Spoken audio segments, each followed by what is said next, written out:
Caramel കസ്റ്റേർഡാണ്. എളുപ്പത്തിൽ എങ്ങനെ വീടുകളിൽ തയ്യാറാക്കാമെന്ന് നോക്കാം. കാരമൽ കസ്റ്റേർഡിന് കാരമൽ ചെയ്യാൻ പോവാണ്. ഒരു ഫ്രൈ പാൻ എടുത്തിട്ടുണ്ട്. അതിലേക്ക് നമുക്കൊരു 100 ഗ്രാം ഷുഗർ ആഡ് ചെയ്ത് കൊടുക്കും. ഇപ്പോൾ ഷുഗർ പതുക്കെ മെൽറ്റായി വരുന്നുണ്ട്. കരിഞ്ഞു പോകാണ്ട് സൂക്ഷിക്കണം. മെൽറ്റായി വരുന്നുണ്ട്. ഏകദേശം ഇതായി വരുന്നുണ്ട്. അപ്പോൾ നമ്മുടെ കാരമൽ ഏകദേശം റെഡിയായി വന്നിട്ടുണ്ട്. നമുക്കിതിലേക്കൊന്ന് ഒഴിച്ചു കൊടുക്കാം. നമുക്ക് 2 ബൗളിലേക്ക് ഒഴിച്ചു കൊടുക്കാം.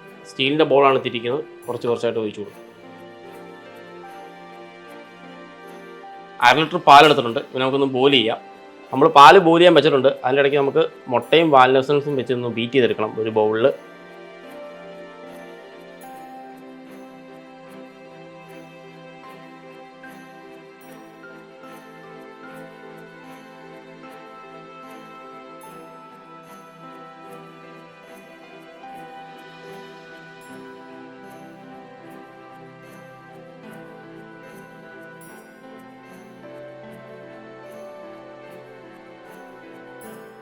കസ്റ്റേർഡ് പൗഡറാണ്.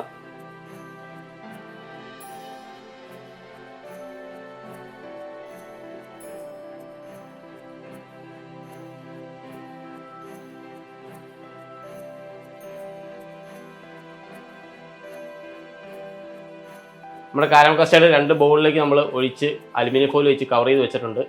ഇത് നമുക്ക് ഇനി ഓവൻ വെച്ച് ബേക്ക് ചെയ്ത് എടുക്കേണ്ടതുണ്ട്. ഓവനിലെ ടൈം ടെമ്പറേച്ചർ എന്ന് പറഞ്ഞാൽ 160 ഡിഗ്രി സെൽഷ്യസിൽ 45 to 50 സെക്കൻഡാണ് നമുക്കിതിൽ ഓവനിൽ വെച്ച് ബേക്ക് ചെയ്തെടുക്കാം. എന്നിട്ട് ഫ്രിഡ്ജിൽ വെച്ച് ഒരു അരമണിക്കൂർ തണുപ്പിക്കേണ്ടതുണ്ട്. എന്നിട്ട് നമുക്ക് നിങ്ങളുടെ മുമ്പിലേക്ക് സെർവ് ചെയ്യാം. അപ്പോൾ നമ്മുടെ കസ്റ്റേർഡ് റെഡി ആയിട്ടുണ്ട്. നമ്മൾ ഓവനിൽ വെച്ച് അത് ബേക്ക് ചെയ്തെടുത്തിട്ടുണ്ട്. പിന്നെ നമ്മൾ ഫ്രിഡ്ജിൽ ഒരു അരമണിക്കൂർ തണുപ്പിക്കാൻ വെച്ചിട്ടുണ്ട്. അപ്പോൾ നമുക്കൊന്ന് കമത്തി കൊടുക്കാം. നല്ല അടിപൊളിയായിട്ട് വന്നിട്ടുണ്ട്. നല്ല ഷുഗറിൻ്റെ സിറപ്പൊക്കെ മേളിൽ നല്ല ക്രീമി ആയിട്ട് മേളിൽ വന്നിട്ടുണ്ട്. നമ്മൾ വീടുകളിലൊക്കെ സിമ്പിൾ റെസിപ്പിയായിട്ട് നമുക്ക് ഉണ്ടാക്കാൻ പറ്റുന്നതാണ്. ഇപ്പോൾ പെട്ടെന്ന് ഗസ്റ്റൊക്കെ വരുവാണെങ്കിൽ ഇപ്പോൾ എല്ലാവരും ഇപ്പോൾ ഐസ്ക്രീമൊക്കെയാണല്ലോ ചൂസ് ചെയ്യണം. അപ്പോൾ ഇത് പെട്ടെന്ന് നമുക്ക് ഇപ്പോൾ വൈകിട്ടൊക്കെ ഗസ്റ്റ് വരുവാണെങ്കിൽ രാവിലെ നമുക്ക് പെട്ടെന്ന് തന്നെ വീടുകളിൽ തയ്യാറാക്കാൻ പറ്റുന്ന സംഭവമാണ്.